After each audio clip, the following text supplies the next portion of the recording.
Ramalan Benik jadi kenyataan guys. Hari ini resmi ya, per Kamis 29 Januari 2026 IHSG udah hancur lebur. Dari sebelumnya sempat 9.000, sekarang udah 7.700.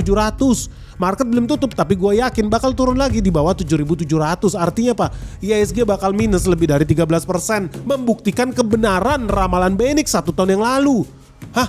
Emang Benik sudah bilang apa? Benik sudah memprediksi kehancuran IHSG di hari ini. So kalau lu penasaran apakah ini pertanda kehancuran Indonesia atau justru sebaliknya? Lu jangan skip video ini. Let's check this out. Jadi teman-teman, hari ini IHSG terkoreksi parah. Ini semua udah sesuai dengan rancangan dan skenario yang udah gue bikin. Memang isinya Indonesia ini banyak pejabat-pejabat goblok dan gak ada. Bahkan gue sendiri bisa lihat, oh gara-gara si ini jadi pejabat pasti IHSG tambah nyungsep nih. Ternyata bener jadi kenyataan. Goblok memang. Kenapa? Karena gue udah ramalkan ini jauh-jauh sebelumnya. Seperti di video ini yang kita rekam tahun lalu. Dari tahun 2025 gue udah bilang hari ini kita bakal crash. Jadi kalau dibilang Indonesia bisa tenang-tenang aja, enggak juga. Dalam jangka pendek lu bakal lihat makin banyak nih perusahaan-perusahaan yang listed di MSCI bisa terkoreksi makin nyungsep. Jadi dari situ lu udah bisa lihat ya bahwa gua aja bisa lihat IHSG akan hancur dalam jangka waktu dekat. Dan ini udah gue ramalkan dari 3 bulan yang lalu. Kok masih banyak orang tol di Indonesia ini nggak punya. Kerjanya cuma duduk-duduk nikmatin duit triliunan, rampok sana rampok sini, gedein pantat, gak bisa kerja. Ini gue kesel asli, gue kesel banget. Pengelolaan bursa saham Indonesia ini kayak bener-bener brengsek. Isinya malu, goblok, gak ada yang bisa kerja. Kesel gue asli. Dan sebetulnya yang terjadi hari ini itu cuma ya sesuai dengan skenario yang udah gue bikin. Bahwa apa? Saham-saham Konglo bakal pada minus. Bahkan saham-saham unggulan yang ada di MSCI pun pasti hancur lebur. Ya ada apa sih? Ya macem-macem lah. Ya Dewa, Petro, Bumi, Bufa. Banyak lah lu liat collapse. Even BC aja gue yakin bakal collapse. But that's another story. Tapi apakah artinya bisnis realnya jelek juga? Enggak. That's another story. Ini kita cuma ngomongin saham lah. Dan ini bukan rekomendasi jual atau beli saham tertentu. No. Gue mau ngomong soal kenapa bursa kita hancur. Dan kenapa Benik bisa memprediksi ini jauh-jauh hari. Dan yang paling penting, lu tahu gak berapa besar kerugiannya kalau kita biarkan pengelolaan bursa efek kita kayak tukang somai cap kaki 5 dagang di trotoar. Kenapa? Karena sebetulnya pelemahan IHSG hari ini udah bisa terukur dari jauh-jauh hari. Gue udah katakan itu. Kenapa? Karena gue udah pelaku saham bertahun-tahun. Indeks kita itu yang lo tahu namanya indeks harga saham gorengan itu kan bertahun-tahun dikelola menurut gue nggak profesional, nggak ada transparansi di situ. Ya jelas aja lah, masa ada perusahaan alamatnya nggak jelas. By the way, ada perusahaan hotel gue pernah invest di Batam, isinya hantu. Jangankan mau cari reviewnya di Traveloka, nggak ada. Ini bisnisnya bisnis KW, tapi bisa listing di bursa efek kan konyol banget lah. Di Kazakhstan ini banyak banget yang aneh-aneh. Perusahaan-perusahaan yang sebetulnya tidak layak untuk investasi, tidak layak buat listing, tidak layak buat IPO, tapi bisa-bisanya masuk. Kan sakit hati lah orang pasti.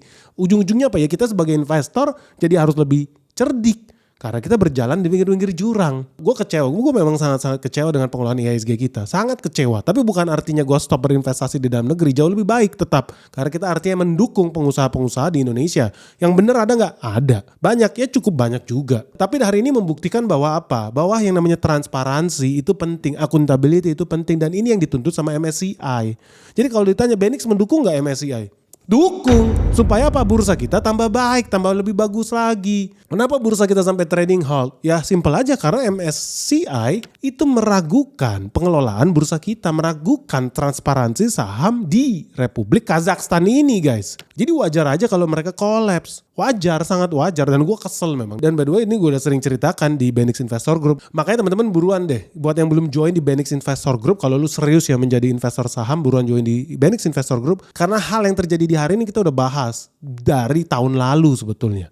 Dan apakah artinya kita tambah takut buat investasi? Enggak, kita samalah tambah pede. Makanya teman-teman segera daftarkan dirimu di www.benix.id supaya bisa segera join di komunitas saham Benik Investor Group. Jadi apa yang dilakukan sama MSCI? Simpel aja, mereka menuntut transparansi pengelolaan yang jauh lebih baik lah terhadap bursa efek Kazakhstan guys. Kenapa? Simple. Salah satu hal yang jadi isu itu soal free float lah di Indonesia ini. Itu sangat-sangat samir di Indonesia. Contoh, orang tuh banyak ya oligarki pengen rampok duit asing. Apa yang dia lakukan supaya nggak kena free float, nggak kena transparansi? Oke, dia sebenarnya punya saham sampai 80%. Tapi apa yang dia lakukan? Dia bagi-bagi nih, 4% ke lu, 4% ke lu, 4% ke lu, 4% ke lu. Dia bagi ke 20 orang. Bubar dah itu. Jadilah itu barang 80%. Free float. Seolah-olah ini saham perusahaan publik. Padahal enggak, yang punya sama aja.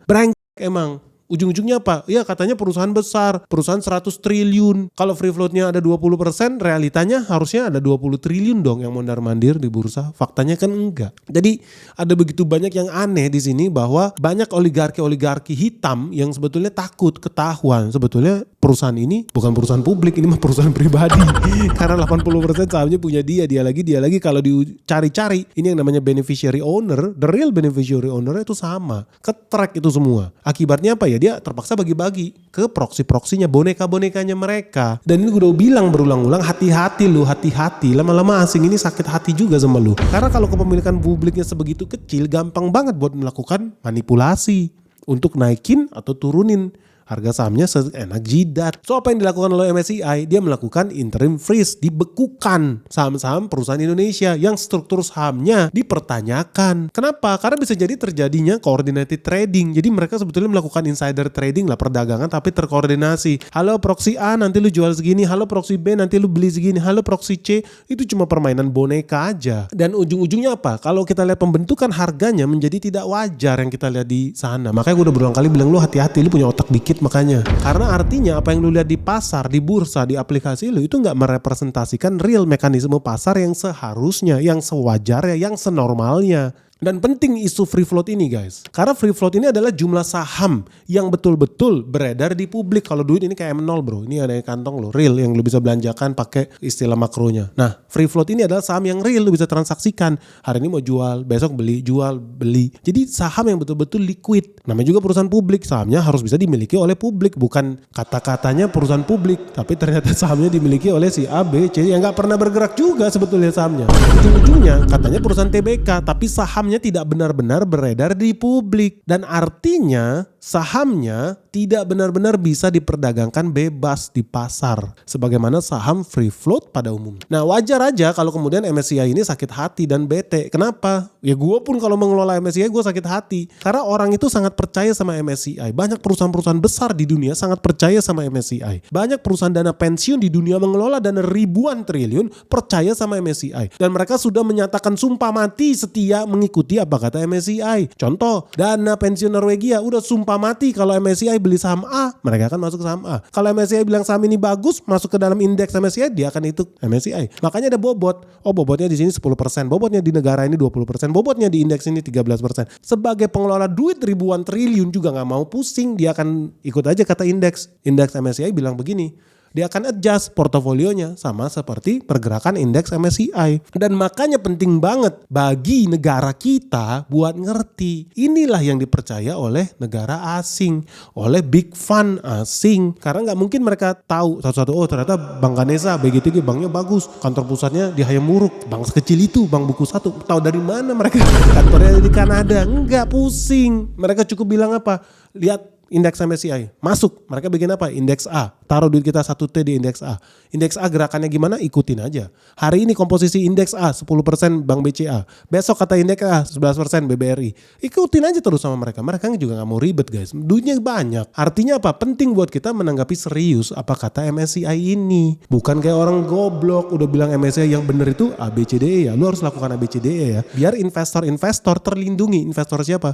Investor yang MSCI, orang-orang yang percaya sama MSCI. Karena MSCI itu ada biaya abodemen guys, bayarnya jutaan dolar. Kalau lu mau tracking indeks MSCI, lu harus bayar abodemen jutaan dolar. Artinya MSCI ada kewajiban apa? Memberikan kebenaran, melindungi investor mereka. Ini yang gak masuk otak nih di pengelola bursa saham Indonesia, isinya kesel gua. Makanya banyak perusahaan-perusahaan gak jelas bisa listing IPO. Lu memang lu gak logis, harus diperiksa ini. Negara harus masuk ke sini, jangan sampai ekonomi kita hancur lebur, diobok-obok, dimanfaatkan, dimanipulasi. Ujung-ujungnya apa? Citra nama baik kita sendiri yang rusak. Kalau udah rusak apa? Orang lain gak bakal mau beli saham perbankan kita, beli saham pertambangan kita, gak akan mau. Kenapa? Udah gak dipercaya. Ingat, trust itu penting. Dan Indonesia masih sangat butuh dana asing. supaya kita bisa buka usaha terus di sini, supaya berkelanjutan pertumbuhan ekonomi kita. Ingat loh rumusnya GDP, ada apa loh rumusnya GDP? Ingat, ada konsumsi, ada government spending, and then ada investment, ada investasi. Jangan lu malah takut-takuti investor asing mau taruh duit di sini, dikadalin, begitu masuk digebukin rame-rame.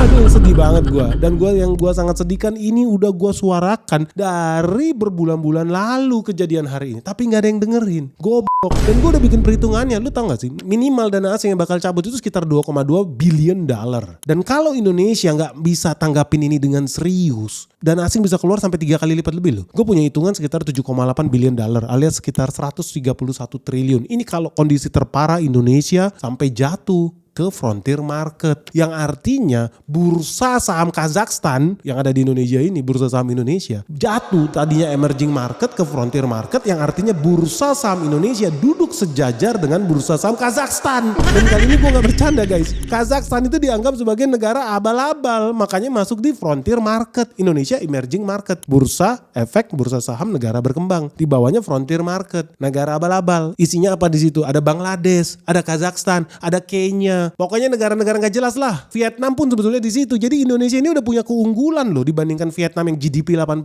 itu. Bursa efek mereka masih dianggap cap kaki 5. Makanya adanya di level frontier market. Indonesia udah di emerging market guys. Artinya apa? Kita itu udah investment grade, layak buat diinvest. Kalau masuk ke level Kazakhstan, kita setara bursa efek Afrika, cap Kenya guys. Hancur sudah reputasi kita.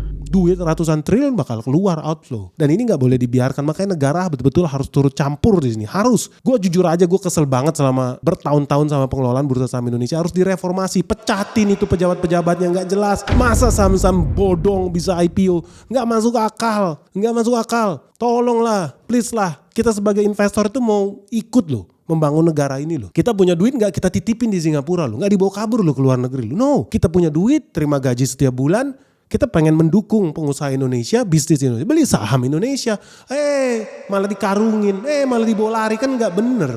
Please lah, tolonglah. Gue minta banget sama negara kita. Deadline-nya bentar lagi loh. MSCI itu kasih deadline sama kita ya. Buat teman-teman pejabat nih di istana, lo harus nonton video Benix ini. Udah berulang kali gue ingatkan soal kehancuran hari ini. Guys, tunggu dulu guys. Ada berita yang sangat-sangat gawat. Lu tahu dunia sedang tidak baik-baik saja. Mulai dari perang di Yemen, di Selat Hormuz kabarnya mau ditutup. Iran lagi perang dengan Israel. Dan masih belum kelar loh perang yang antara Rusia dengan Ukraina. Wah, dunia tambah kacau nih. Dan bukan cuma itu doang loh. Negara-negara juga sekarang berada dalam krisis. Inflasi tinggi di mana-mana. Kebijakan fiskal di Amerika Serikat makin gak jelas. Negara Indonesia utangnya makin banyak bukan makin berkurang. Dan harga minyak, bakal makin tinggi lagi guys. Ini bisa melemahkan posisi rupiah. Jadi begitu banyak potensi krisis nih di dunia kita. Nah, sebagai investor yang cerdas guys, lu harus mengambil keputusan investasi yang tepat. Dan kalau lu bingung dengan apa yang terjadi di dunia ini, gak usah khawatir karena kita ada komunitas khusus buat investor saham yang namanya Benix Investor Group. Karena di tengah perkara yang terjadi, kita bukannya tambah rugi tapi malah cuan besar guys. Lu tahu kemarin kita baru bikin video komunitas saham Benix pergi ke perusahaan sawit yang ada di Belitung. Hari ini sahamnya udah naik 140%. Di awal tahun ini komunitas saham Benix Investor Group udah datang lagi ke pelabuhan.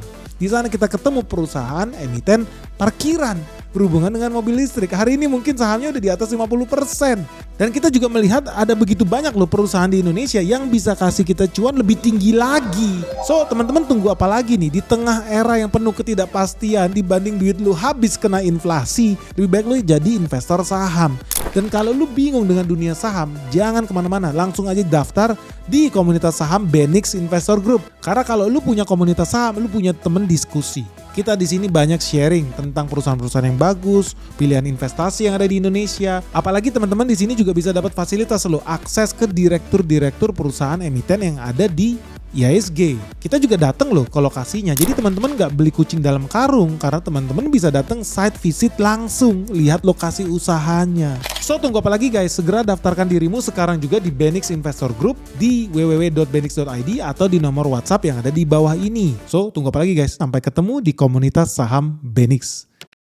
MSCI itu kasih deadline sama kita ya. Buat teman-teman pejabat nih di istana, lo harus nonton video Benix ini. Udah berulang kali gue ingatkan soal kehancuran hari ini. Lu cuma punya deadline sampai bulan Mei 2026. Gue yakin dengan tim yang sekarang di bursa saham Indonesia, mereka gak punya kapasitas lah. Cap kaki 5 semua, pecatin semua. Ganti orang baru yang ngerti dan yang paling penting punya hati. Bahwa apa? Kita mau jadi negara dengan ekonomi GDP 8%, lu harus punya kapasitas, lu punya kapabilitas buat bawa ini jadi lebih bagus lagi. Karena bursa saham kita seharusnya valuasinya dia ada 20 kali lipat dari hari ini. Jauh lebih bagus kita daripada Vietnam loh. Jangan kita malah dinyungsepkan lagi turun ke level Kazakhstan. Frontier market, jijik gua liatnya. Bener-bener lu kayak anak TK lu semua lu. Kenapa ini bahaya? Tolong ya, please. Nih orang-orang di istana harus nonton ini. Kalau Indonesia sampai masuk ke frontier market, kita itu sahamnya bakal makin susah loh buat dibeli, dijual dalam jumlah yang besar. Karena orang gak mau taruh duit banyak di negara yang tidak jelas. Negara Libya, negara Kenya. Free floatnya juga kalau cuman kecil, artinya akan makin banyak saham-saham itu yang tidur guys. Ya orang gak tertarik lah kalau cuman 1%, 2% buat apa? Katanya perusahaan publik, ini mah perusahaan bapak lu, bukan perusahaan TBK.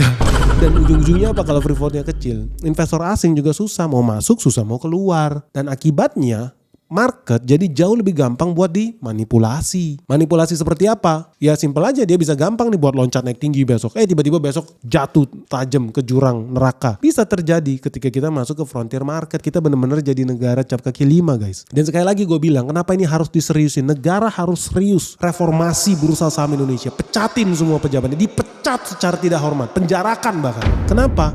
Kita udah ngomong ekonomi Indonesia. Ini kuenya ribuan triliun. Masa gara-gara banyak di situ kita harga diri digadaikan. Negara kita hancur lebur gara-gara orang-orang gak becus itu. Ingat loh ya, kita udah bikin hitungan dana asing itu bakal kabur dari market Indonesia dan akan makin banyak kalau tidak segera dilakukan reformasi di sana. Dan dana-dana global yang dunia banyak itu, sovereign wealth fund, perusahaan-perusahaan dengan kapitalisasi market yang besar, memang secara mandat mereka itu dilarang melakukan investasi di frontier market. Ya jujur aja lah, gue kalau punya duit 20 triliun, gue mau gitu ditaruh duitnya ke Kenya, Kazakhstan. Jujur, gue mah gak mau. Jadi wajar aja mereka pun dilarang big fund itu mengelola duit rakyat, mengelola duit negara. Mereka harus invest di MSCI. Ya gak mau mereka duitnya taruh di Kenya. Mau dipakai buat apa? Bisnis berburu jerapah? Kan enggak. Dan harus siap-siap teman-teman, kalau kita nggak siap mengikuti deadline bulan Mei 2026, artinya volume transaksi saham di IHSG bakal makin turun. Gua sih nggak ada masalah by the way. Tapi yang jadi masalah, investor-investor retail, mayoritas penonton gua, pasti kena dampaknya. Kenapa? Karena valuasi-valuasi perusahaan yang banyak mengandalkan dana-dana asing, itu udah pasti turun. Market cap-nya turun, valuasinya turun. Dan perusahaan-perusahaan yang butuh dana segar, yang mau right issue, yang mau IPO itu bakal nggak laku. Karena perusahaan-perusahaan Republik Indonesia jadi lebih susah buat mencari dana global. Gimana perusahaannya bisa dapat investor asing? Bursanya aja nggak dipercaya sama asing. Bursanya kan wasitnya, pencipta regulasinya, regulatornya aja nggak dipercaya sama asing. Apalagi anggota bursanya. Kan goblok. Jadi ya buat teman-teman ya, sekali lagi ya, gue berharap nih buat teman-teman di pemerintahan tolong segera gerak cepat, bersih-bersih nih orang bursa yang sangat goblok dan idiot ini harus dicuci bersih lah. Gue tadi pikir apa gue aja yang dari direktur Bursa Efek Indonesia, tapi nanti jadi banyak perusahaan-perusahaan yang gue karungin tuh udah pasti bakal makin susah IPO di Indonesia buat perusahaan-perusahaan bodong, pasti gue garansi. Karena gue bakal cek sendiri ke lapangan. Lu bilang punya pabrik sepatu di Mojokerto, gue datengin, nggak bisa lagi lu ngibul. Mana pabrik lu, mana stok lu? Lu jangan ngaku-ngaku perusahaan sepatu standar internasional, ngaku-ngaku jual 2 juta pasang sepatu setiap tahunnya, sepatu kulit. Lu gak bisa ngibulin gua. Gua datang ke situ, gua pasti cek di mana pabrik lu. Dan lu ngaku-ngaku bisa jual 2 juta pasang sepatu kulit setiap tahun, artinya apa? Artinya lu harus punya inventory minimal 2.850 ton kulit setiap tahunnya. Mana? Gue pengen lihat gudang lu. Kenapa bisa begitu? Ya wajar aja. Satu pasang sepatu minimal butuh 1,5 meter persegi kulit guys. Jadi kalau ada 2 juta pasang sepatu, lu butuh 3 juta meter persegi kulit. Nah 3 juta meter persegi kulit itu sekitar 0,95 sampai 1 kilogram lah beratnya. Artinya kalau lu ngaku-ngaku bisa jualan 2 juta pasang sepatu kulit setiap tahun, ya minimal lu punya stok sebanyak 2.850 ton kulit. Gue pengen lihat mana gudangnya. Simple. Tapi apa itu dilakukan? Ya tadi yang gue bilang ada hotel setan di Batam, bisa-bisanya IPO. Review di Traveloka aja gak ada. Mau datang nginep aja lu gak bisa. Kan lu memang. Inilah hal-hal begini ya, pengelolaan bursa di Indonesia harus diperbaikin guys. Harus diperbaikin. Gue udah gak mau lagi ngeliat perusahaan-perusahaan bodong IPO ternyata kantornya di pinggir kios cap kaki 5. Aduh, ngaku-ngaku perusahaan gudang di tengah sawah gak ada. Ngaku-ngaku perusahaan alkohol kelas dunia di Bali, mana barangnya? Yang bener lalu. Ini udah saatnya era transparansi lah buat Bursa Efek Kazakhstan ya. Harus bener-bener direformasi total, habis-habisan. Total, betul-betul total guys. Karena ini bener-bener gak sinkron dengan agenda kita nih, mau ekonomi GDP 8%. Jadi memang udah mesti kita lebih transparan. Kalau enggak lu jangan berharap. Zaman dulu banyak tuh tour guide di Bali hobinya apa ngadalin orang asing. Dipalak. Wah banyak lah mulai dari money changer, tour guide semua berlomba-lomba. Malak turis asing supaya dapat dolar. Ngibulin. Nah, begitupun sama nih investor asing mau dikadalin di Indonesia. Hati-hati lu. Harus hati-hati. Sekarang udah lebih disiplin nih orang-orang di luar. Kenapa? Ya karena sekarang udah masuk ke era high tech, high speed. Bahkan semua aktivitas lu udah bisa di-track nih melalui internet, melalui sosial media. Jadi tolonglah lebih bijaksana guys. Dan apakah ini artinya ekonomi Indonesia bakal hancur, bubar? Jujur, enggak. Kenapa? Nggak ada hubungannya. Sebetulnya mau MSCI bilang kita bagus kayak atau jelek kayak jujur. Lu tetap lihat perusahaannya. Bank BCA hari ini masih buka nggak? Masih buka, masih bisnis bagus, terpercaya iya. Gua aja habis kemarin transaksi di sana. Pelayanannya bagus, tetap oke. Nggak ada hubungan sebetulnya dengan fundamentalnya. As a company, they are doing okay. Jadi bukan artinya ekonomi Indonesia bakal hancur juga. Bukan artinya kita harus panik juga MSCI bakal menghancurkan Indonesia. No, enggak. Karena gue yakin walaupun hari ini hancur lebur bursa efek kita. Gue yakin 7.700 bisa sampai ISG di bawah 7.700. Gue yakin itu temporary. Gak lama pasti balik lagi kok bounce back ke 8.000-an. Bahkan gue yakin tahun ini bisa 10.000. Seperti kata Purbaya. Justru malah momen-momen kayak begini adalah momen yang tepat untuk beli saham. Kenapa? Karena lu tahu sendiri Warren Buffett berulang kali bilang, when it's raining gold, reach for a bucket, not a thimble.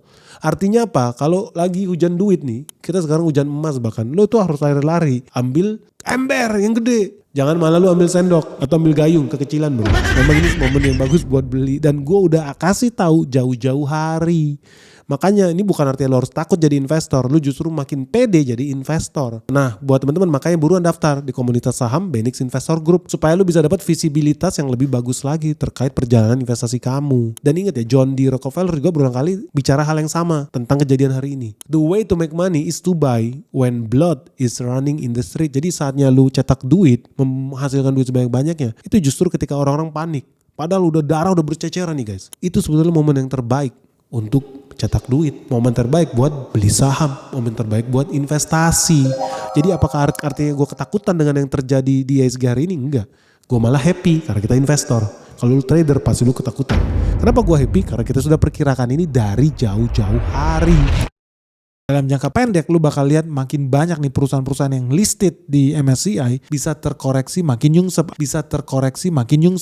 By the way guys, kalau menurut lu sendiri gimana guys? Lu setuju gak sih dengan keputusannya MSCI buat membekukan nih saham-saham Indonesia nih? Tujuannya sih sebetulnya mulia guys, biar ada transparansi di pasar saham Indonesia. Atau lu lebih setuju kalau Indonesia turun kasta lah, kayak negara-negara Afrika lah. Kayak Kenya, kayak Bangladesh. Turun jadi negara masuk indeks frontier market. By the way ada satu hal yang lebih penting lagi guys. Lu penasaran gak sih kenapa momentumnya MSCI menjatuhkan saham Indonesia sama dengan perubahan struktur di Bank Sentral Kazakhstan? Menurut lu ini kebetulan atau enggak? Lu pernah bertanya-tanya gak sih? Ketika gue bilang bahwa independensi Bank Sentral Kazakhstan harus dipertanyakan, banyak orang nyerang gue. Benix, gak bisa. Bank sentral itu harus independen. Kata siapa? Ya seperti Bank Amerika Serikat, The Fed kan independen. Jadi bank sentral kita juga harus independen. Seperti negara-negara modern. Kata siapa? Kata siapa The Fed independen? Lu tahu gak sih kalau lihat strukturnya The Fed, pemegang sahamnya siapa? Lu pernah bertanya-tanya gak? Apa ada kesamaan dengan pemegang saham MSCI? Soalnya pemegang saham The Fed ada JP Morgan, ada Wells Fargo, ada Citibank. Dan kalau lihat terus apa hubungannya ya sama MSCI? Lu tahu nggak pemegang saham JP Morgan siapa? Ada BlackRock, ada Vanguard, ada State Street. Itulah pemegang saham JP Morgan yang juga memiliki saham di The Fed. Terus apa hubungannya Pak? Tahukah kamu? Mereka juga orang yang sama yang memegang kepemilikan saham terbesar di MSCI. Karena kalau lu lihat pemegang saham MSCI, peringkat 1 ada Vanguard, peringkat kedua ada BlackRock, peringkat 3 ada State Street. Jadi, lo tahu apa agenda sebenarnya di sini? Dan pertanyaannya, Indonesia benar-benar bisa nggak menembus blokade bulan Mei 2026? Atau itu memang sudah disetting? Karena si punya target lain buat menghancurkan Indonesia. Karena karyawannya lagi diserang. Dan ini ada hubungannya dengan agenda di tahun 2030. Maksudnya apa Pak? Lu tahu gak sih kejadian hari ini di MSCI melakukan serangan ke bursa saham Indonesia? Sebetulnya juga ada pola yang sama ketika IMF menghancurkan ekonomi Yunani. Pertama nilai tukar mata uangnya dihancurkan. Kedua bursa efeknya dibinasakan pakai MSCI juga. Baru setelah itu masuk apa? Dana-dana asing. membeli aset-aset dengan harga diskon. Lu nyambung gak yang gue ngomongin di sini? Gak nyambung ya?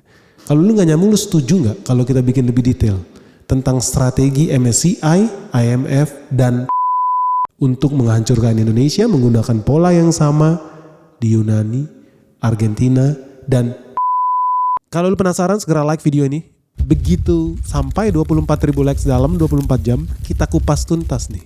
Bagaimana anjing-anjing pelihara menyerang negara-negara berkembang dan apakah Indonesia masuk dalam target pembunuhan selanjutnya.